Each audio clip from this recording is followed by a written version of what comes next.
শুরু হয়ে গিয়েছে বড়দিনের কাউন্টডাউন। এই উৎসবের আমেজে শীতপ্রেমীদের জন্য আবহাওয়ার উপহার।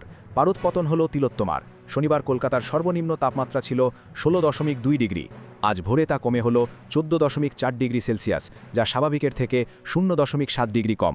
অর্থাৎ এক লাফে কলকাতার তাপমাত্রা অনেকটাই কমেছে। আলিপুর আবহাওয়া দপ্তর জানাচ্ছে, পরবর্তী 4 দিনে তাপমাত্রার উল্লেখযোগ্য পরিবর্তন নেই, কিন্তু 25 ডিসেম্বরের পরে ধীরে ধীরে তাপমাত্রা 2 থেকে 3 ডিগ্রি সেলসিয়াস পর্যন্ত কমতে পারে। আলিপুর আবহাওয়া দপ্তর সূত্রে খবর এমনটাই। চলতি মৌসুমের শুরু থেকেই ক্রিজে টিকে থাকার মেজাজে ছিল আবহাওয়া।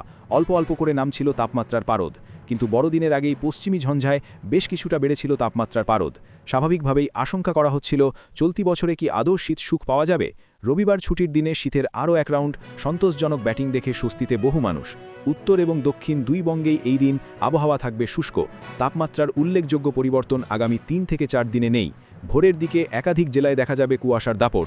বেলা গড়ানোর সঙ্গে সঙ্গে দৃশ্যমানতা বৃদ্ধি পাওয়ার সম্ভাবনা রয়েছে।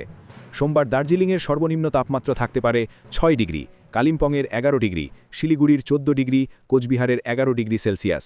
এছাড়াও সপ্তাহের প্রথম কর্মব্যস্ত দিন অর্থাৎ 22 ডিসেম্বর মেদিনীপুর, দীঘা, ডায়মন্ড হারবারের সর্বনিম্ন তাপমাত্রা থাকতে পারে 14 degree, Purulia 11 degree, Dum Dum Salt Lake 16 degree Celsius. এদিকে এই দিন কাশ্মীরে মৌসুমের প্রথম তুষারপাত হয়েছে। স্বাভাবিকভাবেই খুশি পর্যটকরা। সোমবারেও সেখানে তুষারপাতের সম্ভাবনা রয়েছে বলে জানাচ্ছে মৌসুম ভবন। আবহাওয়ার সব খবর পেতে নজর রাখুন বিবি নিউজের পর্দায়।